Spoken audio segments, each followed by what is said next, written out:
Primeira carta aos Tessalonicenses, capítulo 5,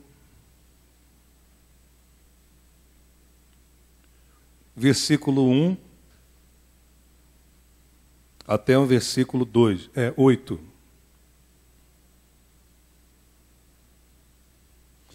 Eu postei no Facebook, convidando todos os membros da igreja a estarem presentes nesta manhã, porque eu tenho um recado muito importante para compartilhar com você que vai estar aqui na nossa mensagem de hoje. Eu não vou poder compartilhar hoje à noite, até porque o encontro da noite é um encontro mais evangelístico e a gente também está expondo o Evangelho de João. Então, o nosso objetivo é falar para os membros da igreja nessa manhã. O texto diz assim: irmãos, quanto aos tempos e épocas, não precisamos escrever-lhes, pois vocês mesmos sabem perfeitamente que o dia do Senhor virá como ladrão à noite. Quando disserem paz e segurança, a destruição virá sobre eles de repente como as dores de parto à mulher grávida, e de modo nenhum escaparão. Mas vocês, irmãos, não estão nas trevas, para que esse dia os surpreenda como ladrão. Vocês todos são filhos da luz, filhos do dia. Não somos da noite, nem das trevas. Portanto, não durmamos como os demais, mas estejamos atentos e sejamos sóbrios, pois os que dormem, dormem de noite, e os que se embriagam, embriagam-se de noite. Nós, porém, que somos do dia, sejamos sóbrios, vestindo a couraça da fé e do amor e o capacete da esperança da salvação. Oremos agora. Pai, em nome de Jesus, dá-me a Tua graça nesta manhã para ministrar esta palavra.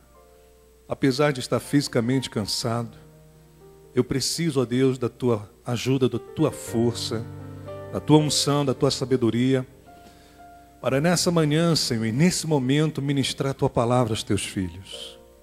Fala conosco, ó Deus. Abra nesta manhã a nossa mente para entendermos essas verdades que o apóstolo Paulo apresentou do verso 4 até o verso 8.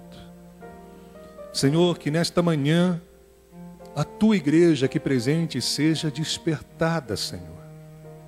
Que ela seja orientada, instruída, para que ela possa estar preparada para a Tua vinda, Pai. Ó Deus, eu entrego cada irmão nas Tuas mãos, cada pessoa nas Tuas mãos, em o nome do Senhor Jesus Cristo, e que o povo de Deus diga amém. Me responda esta pergunta na sua mente. Você está realmente preparado para a segunda vinda de Jesus? Talvez alguém responda: sim. Mas aí eu faço uma outra pergunta. Como é que você tem certeza que está preparado? Pode ser que na nossa mente nós estejamos preparados, aos nossos olhos estejamos prontos, mas aos olhos de Deus não. Então é importante que você entenda o que a Bíblia fala sobre essa preparação que todos nós precisamos ter para receber a vinda de Cristo. E a Bíblia apresenta diversos textos, principalmente no Novo Testamento, orientando, ensinando a igreja como ela deve se preparar para a vinda de Cristo. E se nós passarmos o olhar no cenário evangélico hoje, nossa, nós vamos encontrar muita gente despreparada de acordo com aquilo que a Bíblia ensina. Então o objetivo da mensagem hoje é revelar a você como que nós nos preparamos para a volta de Jesus. Visto que nós cremos que Jesus voltará, e quem crê nisso, diga amém. Nós precisamos nos preparar para esse dia. E sabe, tem gente que tem convicção que está preparado, mas não está. Tem gente que tem toda a certeza, estou preparado. Nós vamos ver se a gente tem a certeza ou não, e depois de nós lermos tudo que vamos ler. e aí vai se preparando, porque nós vamos ler vários versículos bíblicos, vou apresentar para vocês as verdades que os textos sagrados apresentam, e vamos atentar principalmente para os versículos bíblicos. Depois que a gente lê todos os textos bíblicos, aí você vai realmente tirar uma conclusão correta, se você está ou não preparado. Depois de nós lermos todos os textos, e você realmente chegar à conclusão, dentro do que a Bíblia diz, que você está preparado, graças a Deus. Mas aí você vai ter realmente, com base bíblica, a convicção de que você está firme. Porém, se não estiver, a própria palavra de Deus vai nesta manhã ajudar você a se preparar para esse grande dia. O que nós precisamos entender nesta manhã é que quem realmente sabe se estamos ou não preparados é Deus. E Deus, Ele estabelece as condições e nos revela, por meio da sua Escritura, como realmente estamos preparados, ou como ficaremos preparados para esse grande dia. Então, nada melhor do que a Escritura para nos revelar essa questão, ok? Então, vamos lá. O apóstolo Paulo, a partir do versículo 4, ele fala exatamente sobre essa questão da preparação antes da vinda de Cristo. E nós estamos falando já há vários domingos sobre o dia do Senhor. E do versículo 4 ao versículo 8, Paulo deixa bem claro que o dia do Senhor exige uma preparação. Todos nós precisamos estar preparados para esse dia. Essa é a ideia principal que Paulo apresenta do verso 4 ao verso 8. Olha o que ele diz, versículo 4. Mas vocês, irmãos, não estão nas trevas para que esse dia os surpreenda como ladrão. Ou seja, vocês estão preparados para esse dia. Vocês, irmãos. Vocês todos são filhos da luz, filhos do dia, não somos da noite nem das trevas. Portanto, não durmamos como os demais, mas estejamos atentos e sejamos sóbrios, pois os que dormem, dormem de noite, e os que se embriagam, embriagam-se de noite. Nós, porém, que somos do dia, sejamos sóbrios, vestindo a couraça da fé e do amor e o capacete da esperança da salvação. Observe no versículo 4, que Paulo diz assim: mas vocês, irmãos, não estão nas trevas, para que esse dia os surpreenda como ladrão. Se os irmãos de Tessalônica não estavam nas trevas, eles estavam aonde? Na luz. Então isso deixa bem claro que aqueles crentes, eles estavam na luz. E como é que nós estamos na luz? Essa é a pergunta. Já que eles não estavam em trevas, eles estavam na luz, como nós estamos na luz? Para você obter essa resposta, você tem que ir até a primeira carta de João, no capítulo 1. Vá lá comigo, por favor.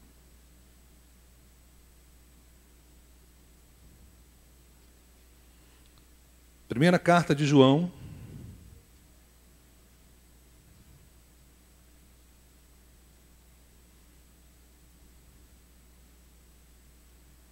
de acordo com Paulo, os incrédulos estão nas trevas. Os crentes estão na luz. Repare, estar na luz. Os mundanos estão nas trevas. Os crentes estão na luz.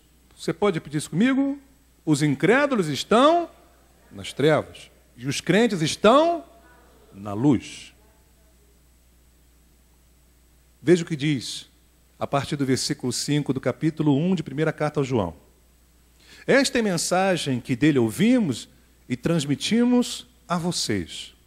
Deus é o quê? É luz. Nele não há treva alguma. Se afirmarmos que temos comunhão com ele, mas andamos nas trevas, mentimos e não praticamos a verdade. Se, porém, andarmos na luz, como ele está na luz, temos comunhão uns com os outros, e o sangue de Jesus, seu Filho, nos purifica de todo pecado. O que é estar na luz? Pergunta aos irmãos. Quem é a luz nesse texto? Quem é a luz nesse texto? Deus.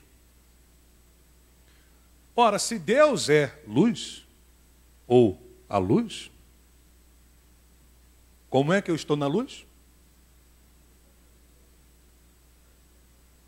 Dá para eu estar na luz sem estar com Deus? Não. Se Deus é luz, se os crentes estão na luz, então os crentes estão com quem? Com Deus. Observe o que o autor diz aqui. Versículo 6. Se afirmarmos que temos comunhão com Ele quem aqui no caso? Com Deus, que é o quê? A luz. Mas andamos nas trevas, mentimos e não praticamos a verdade. Se, porém, repare, andarmos na luz, ou seja, vivermos na luz, agirmos na luz, procedermos na luz, o que isso quer dizer para nós hoje? Os mundanos estão nas trevas, os crentes estão na luz. A ideia que nós podemos compreender do texto de 1 João capítulo 1 é que estar na luz implica numa vida de relacionamento com Deus, de comunhão com Deus. Se eu disser que tenho comunhão com Ele, por quê? Porque Ele é luz e eu estou na luz, ou seja, estou com Ele, mas eu vivo nas trevas, isso é uma incoerência. Porque Deus é luz. Então eu não posso ao mesmo tempo estar no pecado, ou com o pecado, ou nas trevas, e ao mesmo tempo estar com Deus. São coisas antagônicas, diferentes. Então entenda uma coisa. Se Paulo diz que os incrédulos estão nas trevas, e subentendemos, consequentemente, que os cristãos estão na luz, significa que os cristãos desfrutam de uma comunhão plena com Deus. Eles têm relacionamento com Deus, eles estão com Deus, eles vivem com Deus, eles estão com Deus, porque Deus é luz. E se eu estou na luz, então eu tenho comunhão com Deus. Isso fala de relacionamento com Deus. Se alguém está na luz, subentende-se que essa pessoa ela tem comunhão com Deus. E é essa aí, a primeira ideia que nós precisamos captar de Paulo, quando ele diz, olha, vocês não estão nas trevas. Ele está dizendo, vocês estão com Deus, vocês estão na luz, vocês estão em comunhão com o Pai. Aí ele diz assim, vocês são filhos da luz. E em seguida, vocês são filhos do dia. O que ele está querendo dizer com isso? Que nós somos filhos de quem? De Deus.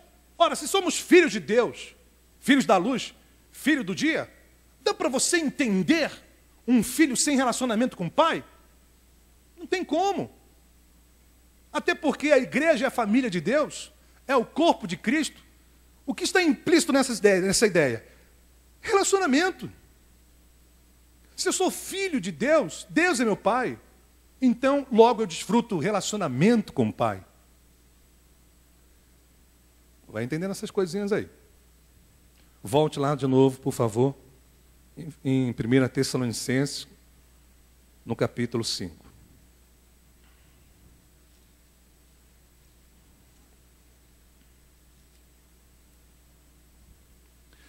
Por que os irmãos acham que Jesus disse aos discípulos que eles deveriam vigiar e o que mais? Orar. Qual é a ligação do orar na preparação da volta de Cristo. É porque quem ora tem relacionamento com Deus, tem comunhão com Deus. De fato, quem ora está na luz.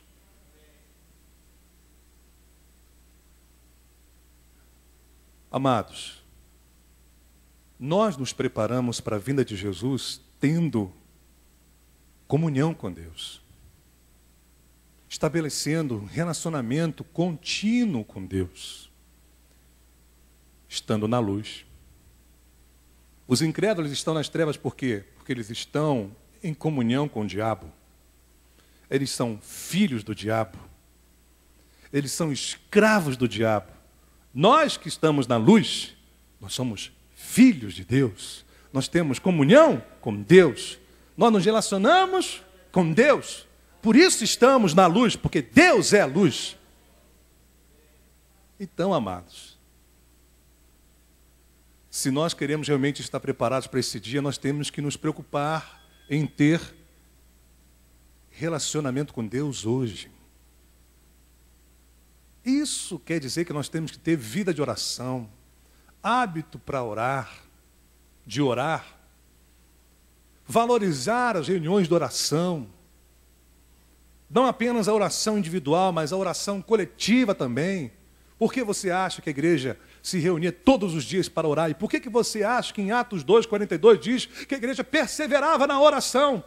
Porque eles estavam se preparando para a vinda de Jesus. Por isso Jesus disse, vigiai e orai, para que vocês não caiam em tentação. A gente precisa orar. Fala para o seu irmão, a gente precisa orar. As pessoas que estão nas trevas não oram. Elas não têm comunhão com Deus, elas não se relacionam com Deus. Na verdade, elas não têm prazer nenhum de orar.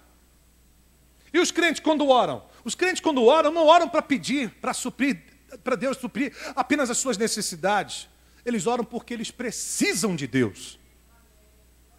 Eles oram porque eles amam a Deus. Eles oram porque eles entendem que sem esse relacionamento eles não conseguem viver o cristianismo. Oração não é apenas para você chegar e fazer os seus pedidos de necessidade, irmãos. Vai muito além disso. É uma das partes da oração. Se você ler Efésios capítulo 5, você vai compreender por que Paulo diz aos Tessalonicenses, no versículo 5, leia comigo, por favor, a primeira parte aí do versículo. Vocês todos são o quê? Filhos da luz. Filhos do... Ou seja, ele está usando aqui um argumento. Olha, mas vocês, irmãos, não estão nas trevas. Por que nós não estamos nas trevas? Porque vocês são todos filhos da luz. O mesmo autor escreve aos Efésios e fala um pouco sobre isso.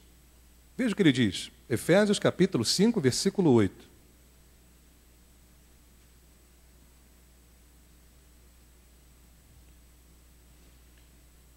Efésios capítulo 5, versículo 8.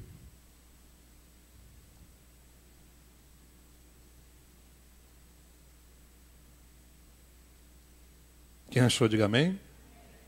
Vamos ler juntos o versículo 8 e 9. Porque outrora vocês eram trevas, mas agora são luz no Senhor. Vivam como filhos da luz, pois o fruto da luz consiste em toda bondade, justiça e verdade. Repare o que ele diz. Primeiro, antes vocês eram trevas, mas agora são luz. Repare, luz em quem? Luz no Senhor. Não tem como você ser luz, filho, se não for no Senhor. Porque Ele é a luz. Não tem como eu ser luz neste mundo, ou estar na luz, sem estar com Deus. Vocês são luz no Senhor. E Ele diz, vivam como filhos da luz. Pois o fruto da luz consiste em toda bondade, justiça e verdade.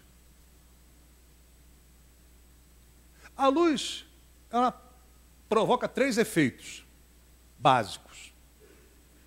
Quais são? Alguém sabe? Ela ilumina. Que mais? Aquece. Que mais? Tem mais alguma coisa? Hã? Da vida. Da vida. Sustenta a vida. Vamos imaginar que o sol desaparecesse. Existiria vida? Por que não?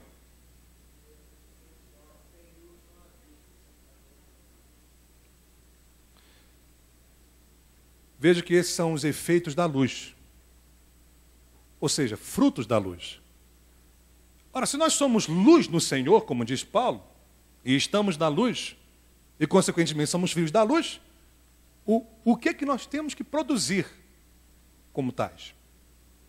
Ele diz, bondade, que mais? Justiça, que mais? Verdade. Quem é luz no Senhor?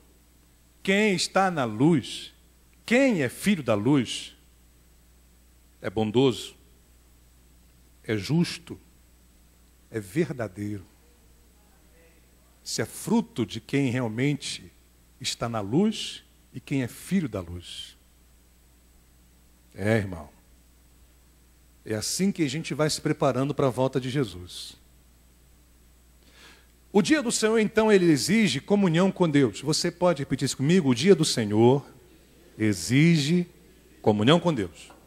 Se você quer estar realmente preparado para o dia do Senhor, você precisa estar em comunhão com Deus. Segundo, o dia do Senhor também exige santidade. Você pode repetir isso comigo? O dia do Senhor exige santidade. Observe que o nosso objetivo aqui é fazer você entender como nos preparamos para o dia do Senhor. Já que o dia do Senhor exige uma preparação, que preparação é essa? Comunhão com Deus, santidade. Você vai agora ler comigo alguns textos bíblicos que falam do comportamento, do estilo de vida que os crentes devem ter antes da vinda de Cristo, ou quando estão esperando a volta de Cristo. E você vai ver que nos textos que nós vamos ler, os autores sagrados mostram como os crentes devem viver e o que eles devem fazer num ato de preparação para a vinda de Cristo. E vai estar exatamente de acordo com as ideias que Paulo apresentou lá em 1 Tessalonicenses, no capítulo 5. Vamos ver. O dia do Senhor exige santidade. E por isso nós precisamos nos purificar. Por isso que lá na primeira epístola de João, no capítulo 3, verso 2 e 3, vai lá comigo.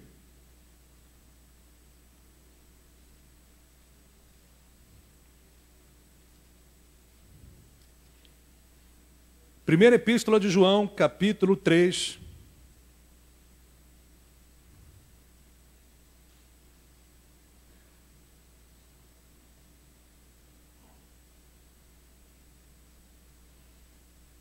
Versículo 2. Quantos acharam? Digo amém. Vou pedir para os homens lerem comigo em alta voz. Leiamos. Amados, agora somos filhos de Deus, e ainda não se manifestou o que havemos de ser, mas sabemos que quando Ele se manifestar, aqui ó, quando Ele se manifestar, está se referindo à volta de Cristo, tá? Quando Ele se manifestar, seremos o quê? Semelhantes a Ele, pois o veremos como Ele é. Repare agora, leiam comigo. Todo aquele que nele tem esta esperança, purifica-se a si mesmo, assim como Ele é puro. Que esperança? A esperança da volta dEle, da sua manifestação. Então, todos que têm essa esperança de que Ele vai voltar, o que eles têm que fazer? Se purificar. Ora, se eu creio que Jesus voltará, repare o que Ele diz lá no finalzinho. Assim como Ele é puro, Deus é puro, Cristo é puro.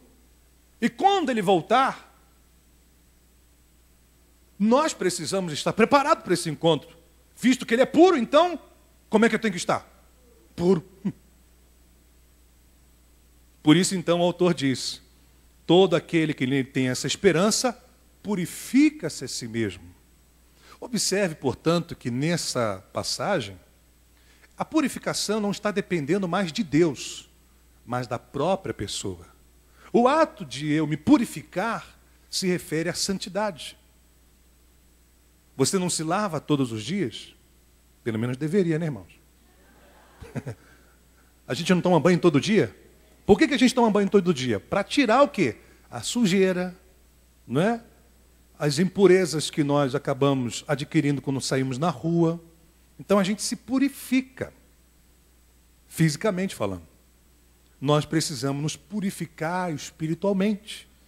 Isso nós chamamos de santidade. Entendeu? E aí você vai ver lá em Tito, no capítulo 2, acompanhe aí comigo, por gentileza. No capítulo 2, versículo 11 e 12. Uma vez que o dia do Senhor exige santidade, por isso temos que nos purificar. Agora Paulo vai deixar bem claro, na prática, como isso acontece. Porque às vezes fica meio subjetivo, né? Purificar-se. Como é esse processo de purificação, de santidade? Então os autores sagrados vão começar a descrever para a gente esse processo. E vamos começar então observando aí o comentário de Paulo a Tito. Tito, capítulo 2, versículo 11 e 12. Porque a graça de Deus se manifestou salvadora a todos os homens. Observe agora. Ela nos ensina a renunciar à impiedade e às paixões mundanas e a viver de maneira sensata, justa e piedosa nesta era presente, observe, enquanto aguardamos a bendita esperança, a gloriosa manifestação de nosso grande Deus e Salvador, Jesus Cristo. Observe, a graça que se manifestou a todos os homens, ela nos ensina, ela nos instrui, o quê? A renunciarmos à impiedade, às paixões mundanas, ou seja, os desejos mundanos, carnais, e a viver de maneira sensata, justa e piedosa nesta era presente, enquanto, repare, enquanto aguardamos. Ou seja, o que ele está dizendo é o seguinte, que uma vez que a graça de Deus se manifestou a nós, ela não nos dá liberdade para vivermos uma vida de libertinagem, mas ela nos instrui a viver uma vida de piedade, porque a gente renuncia à impiedade, e a não sermos escravos das paixões mundanas, mas sim viver de uma maneira sensata, justa, coerente com aquilo que nós estamos esperando. O que nós estamos esperando? A volta de Cristo. Então a graça, ela nos ensina, nos instrui, nos motiva a sermos santos, visto que nós estamos aguardando a volta de Jesus. Entendeu?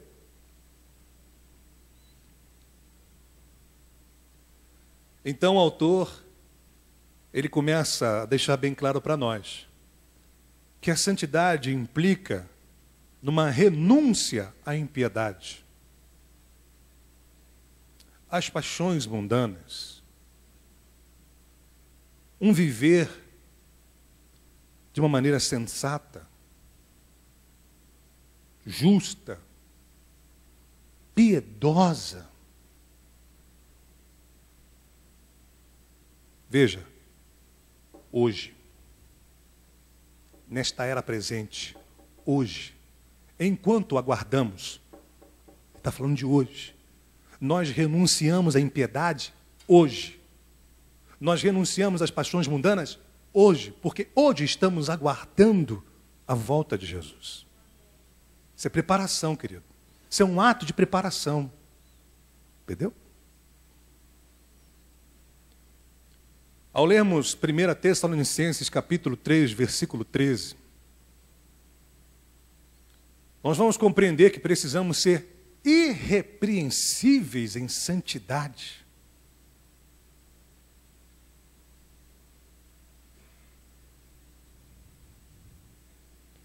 Sabe o que significa isso? Que ninguém pode nos acusar de não sermos santos. Que não podemos falhar na santidade. Por isso, somos irrepreensíveis em santidade. O que é ser irrepreensível? É não ser acusado de coisa alguma. É não ter culpa de alguma coisa. É não ser acusado de alguma coisa. Aí ele diz, irrepreensível em santidade, ou seja, eu não posso ser acusado de não viver como uma pessoa santa. Eu não posso ser culpado de viver uma vida impiedosa. Olha só. Veja, e ele mostra isso em um contexto interessante. Acharam aí 1 Tessalonicenses? 1 Tessalonicenses, capítulo 3, versículo 13. Quem achou, diga amém.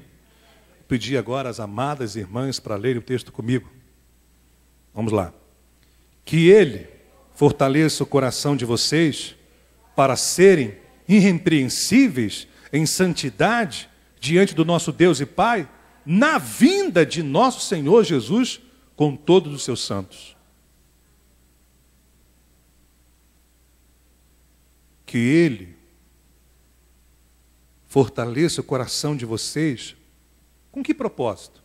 Para serem irrepreensíveis em santidade diante do nosso Deus e Pai, na vinda de Cristo. Nós precisamos ser irrepreensíveis em santidade. Filho, tu tem que estar bem santo nesse dia, tá? Em outras palavras, no português bem claro, é isso que o autor está querendo passar para a gente. Santidade 100%. Fala para o teu irmão, santidade 100%. Sabe quando você vai... Alguém aqui tem coragem de ir para uma cerimônia especial com roupa suja? Não. Por que não? Porque não tem nada a ver, né, irmão? Então, o que nós fazemos? Nós nos preparamos, nós tomamos um banho caprichado, cortamos o cabelo, fazemos a barba, passamos um bom perfume, usamos a melhor roupa, e obviamente uma roupa limpa. Você vai todo engomadinho para a festa, para a cerimônia, todo arrumadinho. Você se preparou para a festa, ou para a cerimônia. O que Paulo está dizendo para a gente, nos textos que nós já lemos? Que a gente tem que se preparar para esse dia. E como é que a gente se prepara? Estando limpo, puro, santidade. Entendeu? Quem está entendendo, diga aleluia. Aí você vai lá comigo em 2 Pedro, no capítulo 3. Nossa, esse texto, então, que a gente vai ler, irmãos, mais claro como água não tem. Claríssimo o texto. Claríssimo. Esse texto é tremendo, irmãos. Segunda Epístola de Pedro, capítulo 3. Capítulo 3 vai falar do dia do Senhor. E Pedro, ele usa 1, 2, 3, 4, 5 versículos falando sobre a preparação do grande dia. 5 versículos, orientando a igreja como que ela deve se preparar para esse grande dia. Começando no versículo 10. O dia do Senhor, porém, virá como ladrão. Os céus desaparecerão como um grande estrondo, os elementos serão desfeitos pelo calor, e a terra e tudo que nela há será desnudada. Visto que tudo será assim desfeito, que tipo de pessoa é necessário que vocês sejam? Vivam de maneira santa e piedosa. Repare, esperando o dia do Senhor e apressando a sua vinda. Naquele dia, os céus serão desfeitos pelo fogo e os elementos se derreterão pelo calor.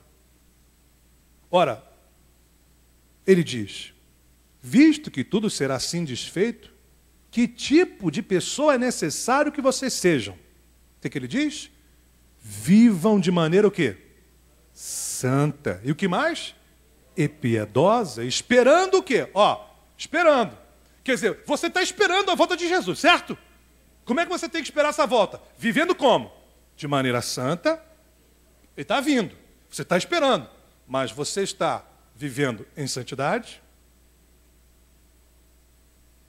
e com piedade. Entendeu? E aí ele continua.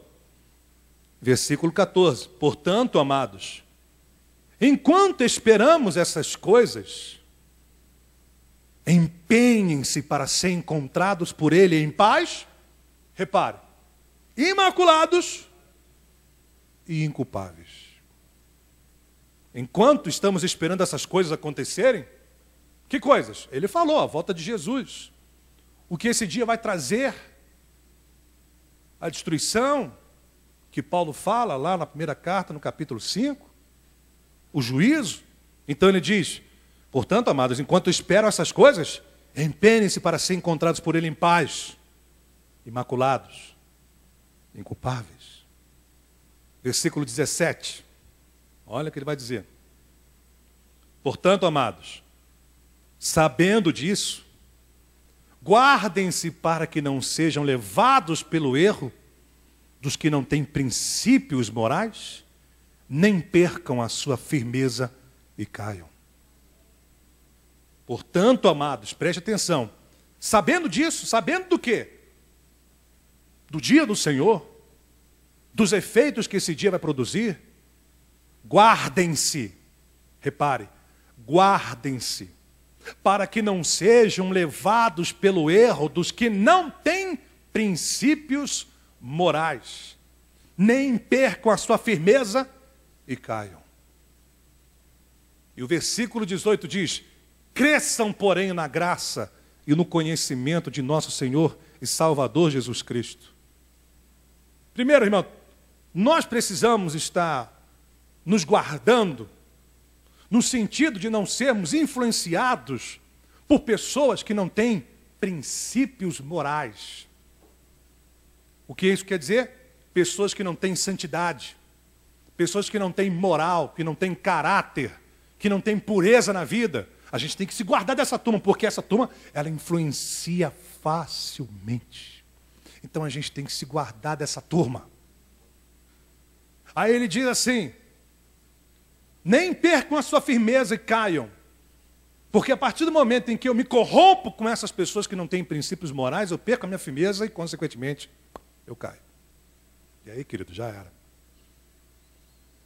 O que tem de gente que eu conheci, como é o caso desse rapaz que eu acabei de falar para vocês. Estava firme na igreja. Começou a andar com gente que não prestava. Que pena, gente. Que pena. Não vigiou. Não tomou cuidado. Não se guardou. Você e eu estamos cercados de pessoas que não têm princípios morais, que têm boca suja, que têm uma vida desregrada, uma vida cheia de libertinagem. Você encontra-se com pessoas assim no trabalho, na faculdade, na vizinhança, na rua, essa turma todinha está junto de nós só para nos corromper. Você vai ter que se guardar. Abre o seu irmão, abre o seu olho, irmão. Abre o seu irmão, abre o seu olho, irmão. Vigia, toma cuidado. Senão você perde a santidade. E olha, Paulo vai mais longe ainda, e interessante, ele vai mais longe ainda, exatamente no capítulo 5 do texto que nós estamos lendo. Vai lá comigo. 1 Tessalonicenses. Nossa, o tempo voa, né? Não vai dar para eu falar tudo sobre isso hoje. 1 Tessalonicenses, capítulo 5, versículo 23.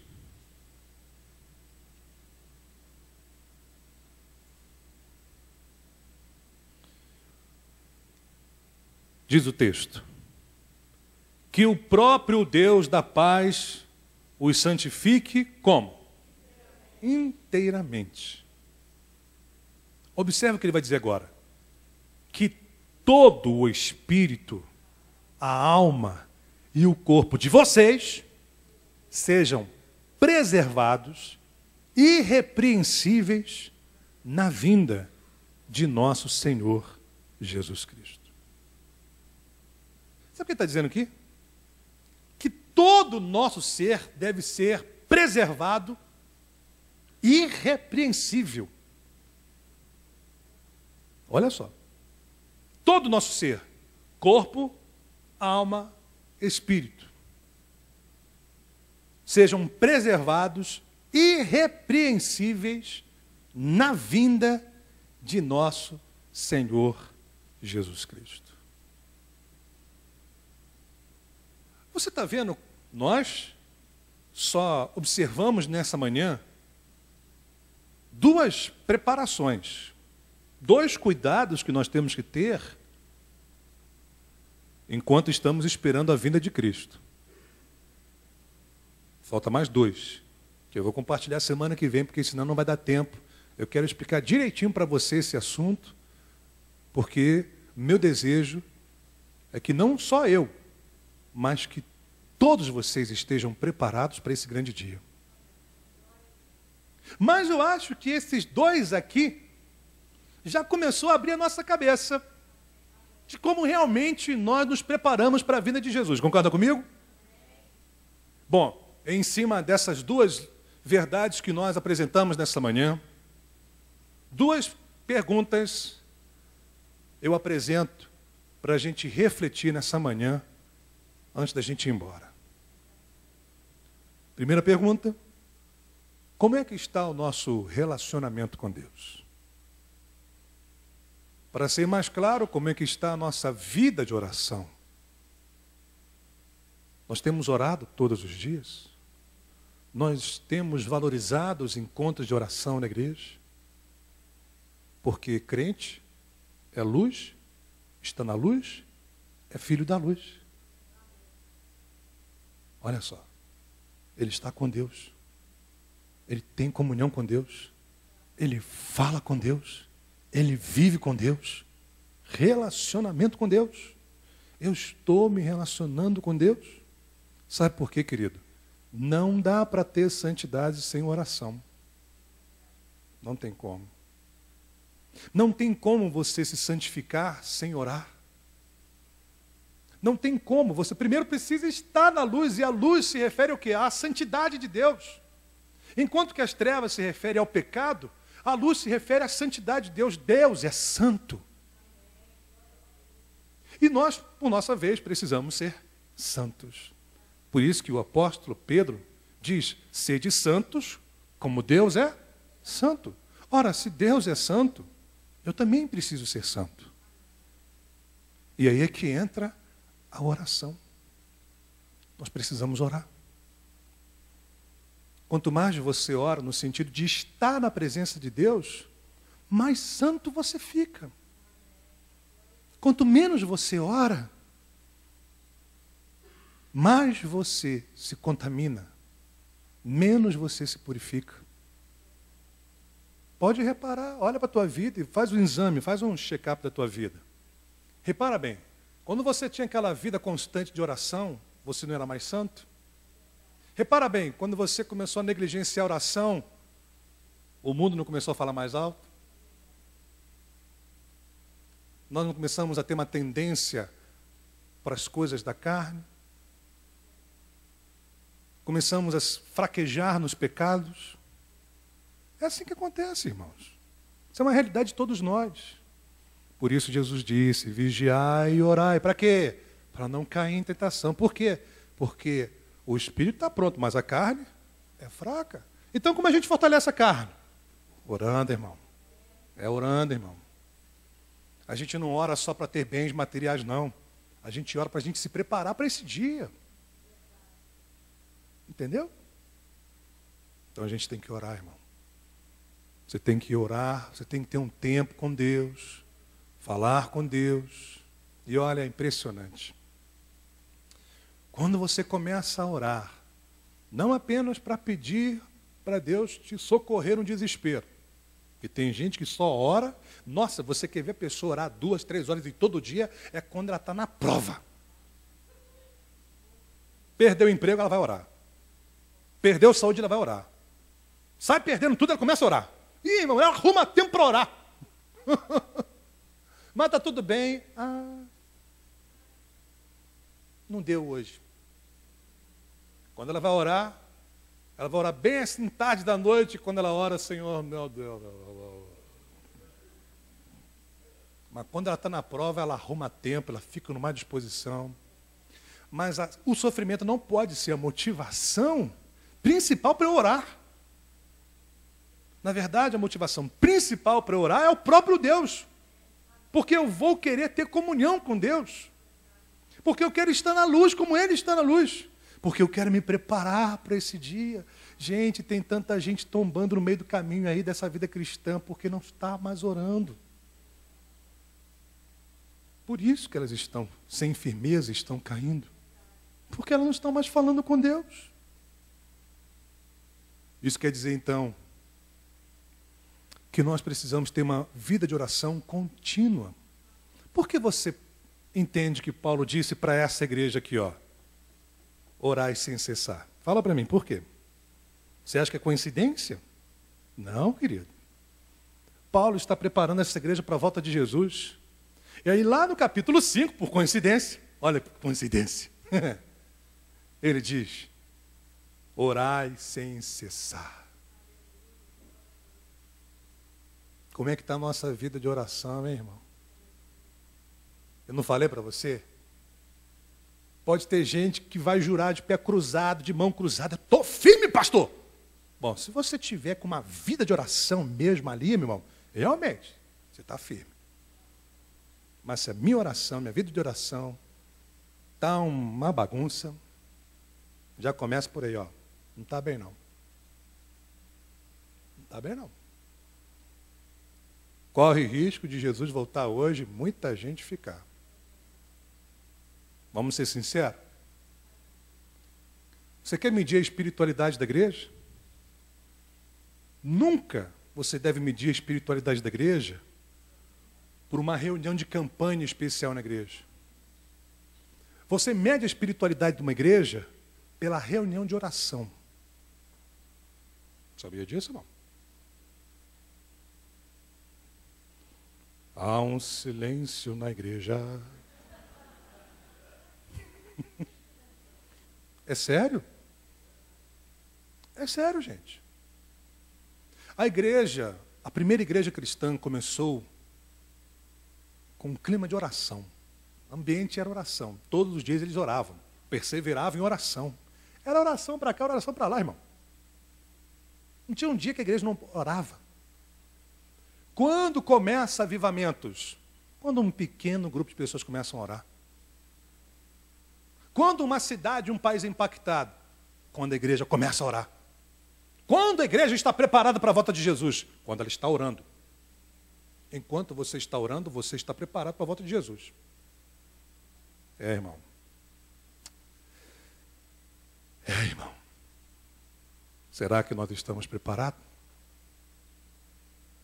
E aí, à medida em que você está orando, você vai ser santificado. Deus vai falar com você quando você estiver orando. Ó, filho, pode parar com isso, hein? Pode mudar isso aqui, hein? E aí você fica num incômodo. Nossa, eu tenho que parar realmente com isso. Eu tenho que deixar isso, eu tenho que deixar aquilo, eu tenho que parar com aquilo outro. E olha, irmão, não é ninguém buzinando no teu ouvido, não, hein? É Deus falando. Vou parar com isso. Vou deixar isso. Não quero mais saber disso. Não vou ser mais assim. Não vou agir mais desse jeito. Querido, só faz isso quem está em oração, quem está na presença de Deus, porque Deus incomoda. Ah, Deus incomoda. E a pessoa fica, ai meu Deus, ai meu Deus, o que eu faço? Ai meu Deus. Tem como, gente? Deus é que nos santifica inteiramente. Então Ele fala com a gente. E aí que ocorre realmente a verdadeira purificação. Lindo é a pessoa abrir mão de um pecado porque foi conscientizada pelo próprio Deus. Abra mão disso. E ela consciente, e por amor a Deus, ela abre. Mas não porque alguém chegou e falou assim, olha, você não pode fazer isso não, hein? Abre mão disso, hein? Senão você vai ficar 3 meses excluído da igreja. Não, não é nada disso não, irmão. Não é por aí. Então a gente precisa orar. Ore na sua vida devocional, no seu momento com Deus, mas venha orar na igreja também, irmão. A igreja orava publicamente, ou seja, coletivamente, mas orava também individualmente. Nós precisamos orar. Se nós queremos estar realmente preparados, nós precisamos orar. Lembra? Jesus disse, vigiar e orar. Vamos ficar de pé então?